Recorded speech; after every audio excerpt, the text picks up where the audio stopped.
ಗದ್ಯಪಾಠ 7 ಚನ್ನಭೈರಾದೇವಿ. ಲೇಖಕರು doctor Gajanana Sharma. Doctor Gajanana Sharma ಇವರು 1954ರಲ್ಲಿ ಶಿವಮೊಗ್ಗ ಜಿಲ್ಲೆಯ ಸಾಗರ ತಾಲೂಕಿನಲ್ಲಿ ಜನಿಸಿದರು. ನಟ, ನಿರ್ದೇಶಕ ಮತ್ತು ನಾಟಕಕಾರರಾದ ಗಜಾನನ ಶರ್ಮರು ಗೊಂಬೆ ರಾವಣ, ಜುಗ್ಗಪ್ಪಯ್ಯನ ತಿಪ್ಪರಲಾಗ ಮುಂತಾದ ಮಕ್ಕಳ ನಾಟಕಗಳನ್ನು, ಬೆಳ್ಳಿ ಬೆಳಕಿನ ಹಿಂದೆ, ದ್ವಂದ್ವ ದ್ವಾಪರ, ಕನ್ನಂಬಾಡಿಯ ಕಟ್ಟದಿದ್ದರೆ ಮುಂತಾದ ದೊಡ್ಡವರ ನಾಟಕಗಳನ್ನು ರಚಿಸಿದ್ದಾರೆ. ಗರ್ತಿಕೆರೆ ರಾಘಣ್ಣನವರ ಜೀವನ ಕಥನ, ಕಾಡು ಕಣಿವೆಯ ಹಾಡು ಹಕ್ಕಿ, ಗರ್ತಿಕೆರೆ ರಾಘಣ್ಣ ಕೃತಿಗೆ ಇವರು ಸಾಹಿತ್ಯ ಅಕಾಡೆಮಿ ಬಹುಮಾನ ಪಡೆದಿದ್ದಾರೆ. ಪುನರ್ವಸು ಮತ್ತು ರಾಣಿ ಚನ್ನಭೈರಾದೇವಿ ಇವರ ಪ್ರಮುಖ ಕಾದಂಬರಿಗಳು. ಇವರು ತಮ್ಮ ರಂಗಭೂಮಿಯ ಸೇವೆಗಾಗಿ ನಾಟಕ ಅಕಾಡೆಮಿಯ ಪ್ರಶಸ್ತಿಯನ್ನು ಪಡೆದಿದ್ದಾರೆ. ಒಂದು ವಾಕ್ಯದಲ್ಲಿ ಉತ್ತರಿಸಿ.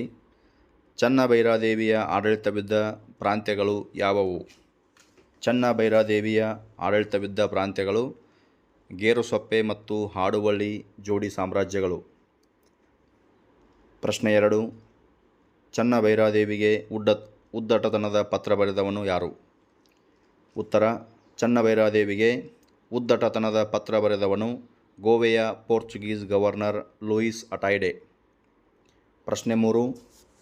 ಪೋರ್ಚುಗೀಸರು ಚನ್ನಭೈರಾದೇವಿಗೆ ನೀಡಿದ್ದ ಬಿರುದು ಏನು? ಉತ್ತರ: ಪೋರ್ಚುಗೀಸರು ಚನ್ನಭೈರಾದೇವಿಗೆ ನೀಡಿದ್ದ ಬಿರುದು ಕಾಳುಮೆಣಸಿನ ರಾಣಿ. ಪ್ರಶ್ನೆ 4. ಪೋರ್ಚುಗೀಸರು ಹಡಗಿನ ಮೂಲಕ ಎಲ್ಲಿಗೆ ದಾಳಿ ಮಾಡಲು ಸಜ್ಜಾಗಿದ್ದರು? ಉತ್ತರ: ಪೋರ್ಚುಗೀಸರು ಹಡಗಿನ ಮೂಲಕ ಹೊನ್ನಾವರದ ಮೇಲೆ ದಾಳಿ ಮಾಡಲು ಸಜ್ಜಾಗಿದ್ದರು. ಪ್ರಶ್ನೆ 5. ಚನ್ನಭೈರಾದೇವಿಯ ರಾಯಭಾರಿಯ ಹೆಸರೇನು? ಉತ್ತರ: ಚನ್ನಭೈರಾದೇವಿಯ ರಾಯಭಾರಿಯ ಹೆಸರು ಕಂಠಪ್ಪ ನಾಯಕ. ಪ್ರಶ್ನೆ 6. ಚನ್ನಭೈರಾದೇವಿಯು ಕಾಡಿನ ಮಧ್ಯ ಕಟ್ಟಿದ ಕೋಟೆಯ ಹೆಸರೇನು? ಉತ್ತರ: ಚನ್ನಭೈರಾದೇವಿಯು ಕಾಡಿನ ಮಧ್ಯ ಕಟ್ಟಿದ ಕೋಟೆಯ ಹೆಸರು ಕಾನೂರು ಕೋಟೆ. 2-3 ವಾಕ್ಯಗಳಲ್ಲಿ ಉತ್ತರಿಸಿ. ಸಮುದ್ರ ಯುದ್ಧದಲ್ಲಿ ಪೋರ್ಚುಗೀಸರನ್ನು ಗೆಲ್ಲುವುದು ಯಾಕೆ ಕಷ್ಟ ಸಾಧ್ಯ? ಉತ್ತರ: ಪೋರ್ಚುಗೀಸರು ಸುಮಾರು 130 ಹಡಗುಗಳನ್ನು ಸಜ್ಜುಗೊಳಿಸಿದ್ದಾರೆ. ವಿದೇಶಿ ತರಬೇತಿ ಪಡೆದ ನಾವಿಕ ಸೈನ್ಯವನ್ನು ಪೋರ್ಚುಗಲ್ಲಿನಿಂದ ತರಿಸಿದ್ದಾರೆ. ಹಾಗಾಗಿ ಸಮುದ್ರ ಯುದ್ಧದಲ್ಲಿ ಪೋರ್ಚುಗೀಸರನ್ನು ಗೆಲ್ಲುವುದು ಕಷ್ಟ ಸಾಧ್ಯ. ಪ್ರಶ್ನೆ 2. ಚನ್ನಭೈರಾದೇವಿಗೆ ಬುದ್ಧಿ ಕಲಿಸಬೇಕೆಂದು ಪೋರ್ಚುಗೀಸರು ಹೊನ್ನಾವರವನ್ನು ಏನು ಮಾಡಲು ಹೊರಟಿದ್ದರು? ಉತ್ತರ: ಮನೆ, ಕೊಟ್ಟಿಗೆ, ಅಂಗಡಿ, ದೇವಾಲಯ, ಮಸೀದಿ, ಬಸದಿ ಸೇರಿದಂತೆ ಇಡೀ ಹೊನ್ನಾವರ ಪಟ್ಟಣವನ್ನು ಸುಡುವ ಮೂಲಕ ಚನ್ನಭೈರಾದೇವಿಗೆ ಬುದ್ಧಿ ಕಲಿಸಲು ಯೋಚಿಸಿದ್ದರು. ಪ್ರಶ್ನೆ 3. ಚನ್ನಭೈರಾದೇವಿ ದಟ್ಟ ಕಾಡಿನ ಮಧ್ಯ ಏಕೆ ಕೋಟೆ ಕಟ್ಟಿಕೊಂಡಿದ್ದಳು? ಉತ್ತರ: ಶತ್ರುಗಳು ಸುಲಭಕ್ಕೆ ಗೆಲ್ಲಲು ಸಾಧ್ಯವಾಗಬಾರದು ಹಾಗೂ ರಾಜ್ಯದ ಸಂಪತ್ತನ್ನು ಆ ಕೋಟೆಯಲ್ಲಿ ಶೇಖರಿಸಬೇಕು ಎಂದು ದಟ್ಟ ಕಾಡಿನ ಮಧ್ಯದಲ್ಲಿ ಕೋಟೆ ಕಟ್ಟಿಸಿದ್ದಳು. ಪ್ರಶ್ನೆ 4. ಪೋರ್ಚುಗೀಸರು ಯುದ್ಧಕ್ಕೆ ಸಿದ್ಧವಾಗಿದ್ದ 2 ಉದ್ದೇಶಗಳು ಯಾವುವು? ಉತ್ತರ: ಪೋರ್ಚುಗೀಸರು 2 ಗುರಿಗಳೊಂದಿಗೆ ಯುದ್ಧಕ್ಕೆ ಸನ್ನದ್ಧರಾಗಿದ್ದರು. ಮೊದಲನೆಯದು ರೊಜಾರಿಯೋನನ್ನು ಹೊತ್ತೊಯ್ಯುವುದು, ಎರಡನೆಯದು ರಾಣಿ ಚನ್ನಭೈರಾದೇವಿಯನ್ನು ಬಂಧಿಸುವುದು. 7-8 ವಾಕ್ಯಗಳಲ್ಲಿ ಉತ್ತರಿಸಿ. ಪ್ರಶ್ನೆ 1. ಪೋರ್ಚುಗೀಸ್ ಗವರ್ನರ್ ಚನ್ನಭೈರಾದೇವಿಗೆ ಬರೆದ ಪತ್ರವನ್ನು ವಿವರಿಸಿ. ಪೋರ್ಚುಗೀಸ್ ಗವರ್ನರ್ ಲೂಯಿಸ್ ಅಟೈಡೆ ಹೊನ್ನಾವರವನ್ನು ವಶಪಡಿಸಿಕೊಳ್ಳಲು ಬರುತ್ತಾನೆ. ಹೊನ್ನಾವರ ಪಟ್ಟಣದಲ್ಲಿನ ಮನೆ, ಕೊಟ್ಟಿಗೆ, ಅಂಗಡಿ, ದೇವಾಲಯ, ಮಸೀದಿ, ಬಸದಿ ಎಲ್ಲವನ್ನು ಸುಡುವುದರ ಮೂಲಕ ಚನ್ನಭೈರಾದೇವಿಗೆ ಬುದ್ಧಿ ಕಲಿಸಲು ಪೋರ್ಚುಗೀಸರು ಈ ಕೆಳಗಿನಂತೆ ಪತ್ರ ಬರೆಯುತ್ತಾರೆ. ಅಂಜುಬುರುಕಳಂತೆ ಹೆದರಿ ಪಲಾಯನ ಮಾಡಿ ನಿನ್ನ ಪರಿಸ್ಥಿತಿ ನಮಗೆ ನಗು ತರಿಸುತ್ತಿದೆ. ನಿಮ್ಮ ಹೊನ್ನಾವರ ಕೋಟೆ ಈಗ ನಮ್ಮ ವಶವಾಗಿದೆ. ನೀನು ಅಂಜುಬುರುಕಿ ನಮಗೆ ಹೆದರಿ ಓಡಿ ಹೋಗಿರುವೆ.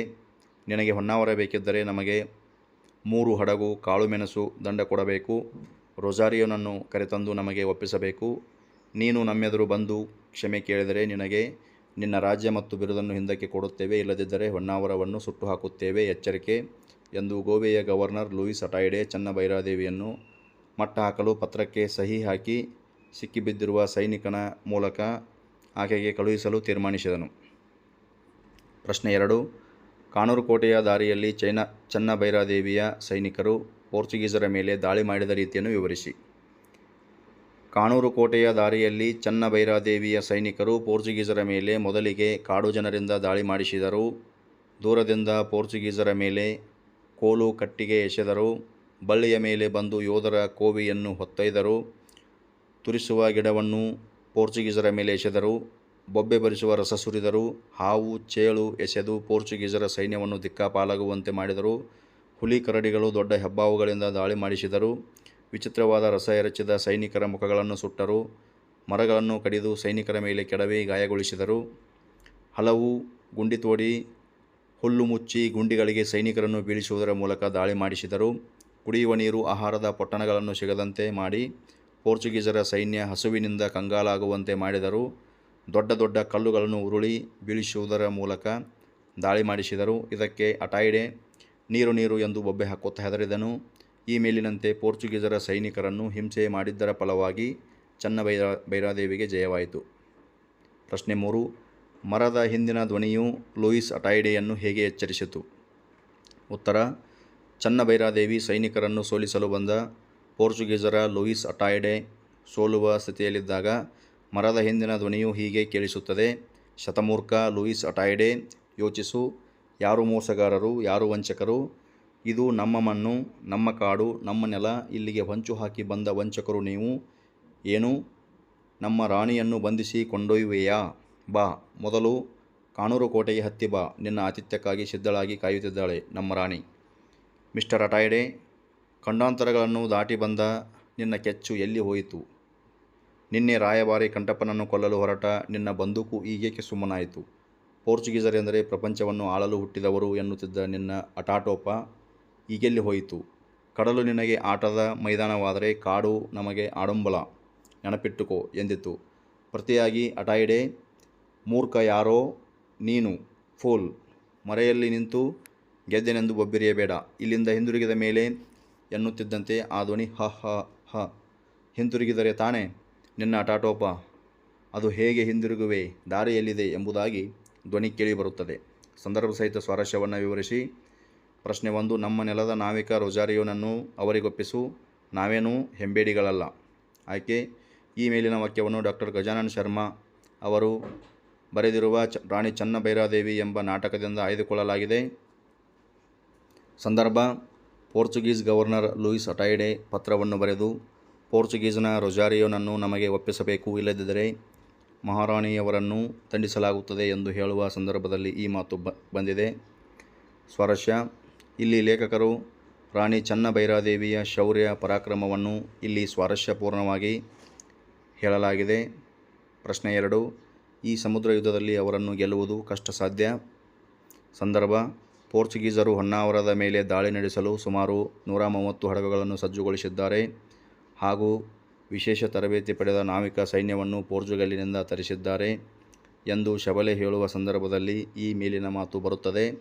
ಸ್ವಾರಸ್ಯ: ಯುದ್ಧವನ್ನು ಗೆಲ್ಲಲು ಪೋರ್ಚುಗೀಸರು ಮಾಡಿಕೊಂಡ ವ್ಯವಸ್ಥೆಗಳನ್ನು ಇಲ್ಲಿ ಸ್ವಾರಸ್ಯಪೂರ್ಣವಾಗಿ ಹೇಳಲಾಗಿದೆ. ಪ್ರಶ್ನೆ 3. ಆದಷ್ಟು ಬೇಗ ಹೊನ್ನಾವರದ ಮೇಲೆ ದಾಳಿ ಮಾಡಬೇಕು.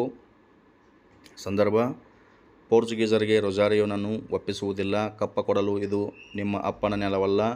ನಿಮ್ಮ ಇಚ್ಛೆಯಂತೆ ನಮ್ಮನ್ನು ದಂಡಿಸಲು ನೀವು ಸ್ವತಂತ್ರರು. ನಿಮ್ಮ ಹುಸಿ ಬೆದರಿಕೆಗೆ ನಾವು ಅಂಜುವವರಲ್ಲ ಎಂದು ಚನ್ನಭೈರಾದೇವಿಯು ಪತ್ರ ಬರೆದ ಸಂದರ್ಭದಲ್ಲಿ ಪೋರ್ಚುಗೀಸ್ ಗವರ್ನರ್ ಲೂಯಿಸ್ ಅಟಾಯ್ಡೆ ಈ ಮಾತನ್ನು ಹೇಳುತ್ತಾನೆ. ಸ್ವಾರಸ್ಯ: ಪೋರ್ಚುಗೀಸ್ ಗವರ್ನರ್ ಲೂಯಿಸ್ ಅಟಾಯ್ಡೆಯವರ ಶೌರ್ಯ ಪರಾಕ್ರಮವನ್ನು ಸ್ವಾರಸ್ಯಪೂರ್ಣವಾಗಿ ಹೇಳಲಾಗಿದೆ. ಪ್ರಶ್ನೆ 4. ಮಹಾರಾಣಿ, ನಮ್ಮ ಯೋಧರು ಶತ್ರುಗಳಿಗೆ ಬೆನ್ನು ತೋರಿಸಬೇಕೇ?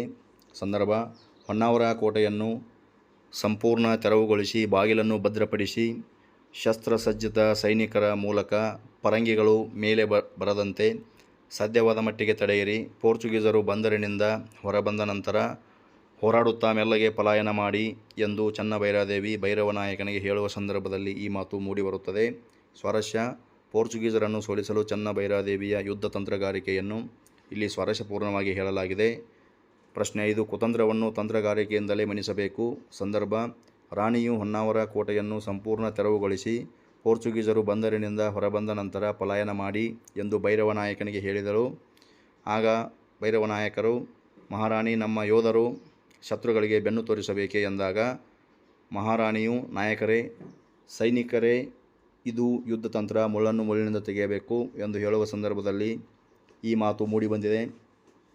ಸ್ವಾರಸ್ಯ: ರಾಣಿ ಚೆನ್ನಭೈರಾದೇವಿಯ ಯುದ್ಧ ತಂತ್ರವನ್ನು ಸ್ವಾರಸ್ಯಪೂರ್ಣವಾಗಿ ಹೇಳಲಾಗಿದೆ.